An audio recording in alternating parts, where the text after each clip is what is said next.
Fikiria filamu ya kusisimua ya Hollywood ambapo tapeli mtaalamu anajipenyeza Ikulu, anajipa cheo kikubwa, anajenga ofisi na kuanza kukutana na mabalozi wa nchi za kigeni bila serikali kufahamu kwamba mtu yule ni tapeli. Hiki ndicho kisa kilichotokea na cha kweli kabisa huko nchini Nigeria ambacho kilifichuliwa rasmi mwezi huu wa Julai mwaka 2026. Mwanaume mmoja anaitwa Prince Adeniyi Adeyemi Matthew alifanikiwa kuunda taasisi feki ya serikali ya shirikisho. Inaripotiwa kuwa aliingia kwenye mfumo rasmi wa bajeti ya taifa na kutengewa kiasi cha naira bilioni 1.3 kutoka kwenye kodi za wananchi. Bwana huyu alifungua akaunti ya benki kuu, akaajiri wafanyakazi zaidi ya 300 na kuendesha utapeli huu kwa miaka 2 bila kugundulika. Swali linaweza kuwa, je, alifanyaje mambo haya yote peke yake? Na nani aliyemfungulia milango ya kiserikali? Kila kitu kilianza wakati Adeyemi alipoamua kutengeneza taasisi hiyo aliyoiita Presidential Foreign Intervention Promotion Council, kwa kifupi PFIPC. Kisheria taasisi hii haikuwepo na haikuwahi kupitishwa na bunge la Nigeria, lakini ripoti zinasema Adeyemi alikuwa na mpango mkakati.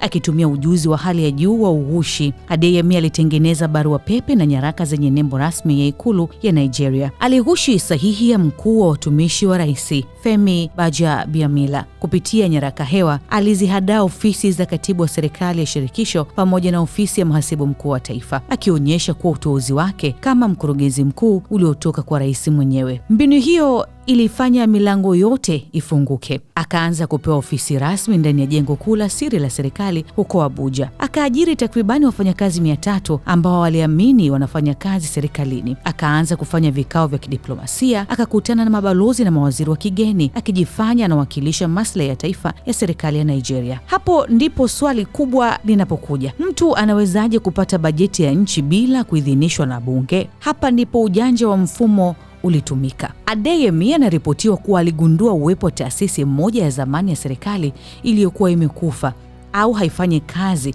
kutoka zama za rais mstaafu Muhammadu Buhari. Alichokifanya ni kuchukua msimbo wa bajeti wa taasisi hiyo iliyokufa na kupandikiza kwenye taasisi yake mpya hewa ya PFIPC. Mfumo wa kidigitali wa serikali ukasoma taasisi hiyo kama ni ile ile ya zamani, tena halali, na matokeo yake katika bajeti ya taifa ya mwaka 2026 kwenye ukurasa wa 50 na 51 wa sheria ya idhinisho la bajeti, PFIPC ilitengewa jumla ya naira bilioni 1.3. Ukiachilia mbali bajeti hiyo, ripoti zinasema Adeyemi alifanikiwa kufungua akaunti rasmi ndani ya benki kuu ya Nigeria kwa ajili ya kupokea miamala hiyo ya serikali. Polisi walipokuja kuvamia ofisi nyumbani kwake baada ya siri hii kuvuja, wakagundua kuwa mtuhumiwa huyu alikuwa na miliki jumla ya akaunti 34 tofauti za benki, ambapo 9 kati yake zilikuwa zimefunguliwa kwa majina ya taasisi zake hewa. Sakata hili lilipofichuka likaleta mtetemeko mkubwa wa kisiasa nchini Nigeria. Ndipo ambapo Rais Bola Ahmed Tinubu akatoa amri kali kwa shirika la kupambana na rushwa la ICPC kufanya uchunguzi wa kina ndani ya siku 30 ili kubaini ni akina nani ndani ya mfumo wa serikali walioshirikiana na matapeli hawa. Kulingana na ripoti za kwenye magazeti na vyombo vya habari vya kimataifa ndani ya Nigeria, jeshi la polisi tayari